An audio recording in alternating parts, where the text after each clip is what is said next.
আসসালামু আলাইকুম। এটা জিন কলা বা বাংলা কলা, বাইশা কলা এ নামে পরিচিত। এই কলাগুলা বাগানের মধ্যে হয়, এটা আম বাগান। আম বাগানের মধ্যে এই যে জায়গা জায়গা লাগানো আছে।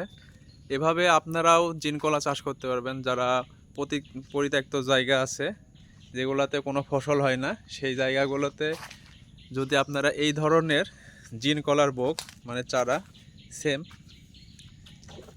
এই ধরনের চারা যদি আপনারা লাগিয়ে রাখেন, এটা প্রথম বছরে 14 মাস পর এটা কলার কাঁদি বের হয় এবং পরবর্তীতে এরমভাবে সাইড দিয়ে অনেকগুলো চারা বের হয়। এই চারাগুলোতে তখন একটা ঝাড়ে দুইটা, এই যে একটা ঝাড়ে দুইটা গাছ রাখা হয়েছে, একটাতে কাঁদি বের হয়েছে আর একটা যে এই পর্যায়ে গেছে, এটাতেও কলা চলে আসবে এবং পর্যায়ক্রমে এটা মোটামুটি 4 বছর 5 বছর পর্যন্ত এই ঝাড়গুলো থেকে যাবে।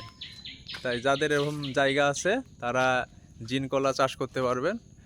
এ ধরনের বোক চারা আমাদের কাছে আছে, আমাদের কাছ থেকে নিতে পারবেন। ধন্যবাদ।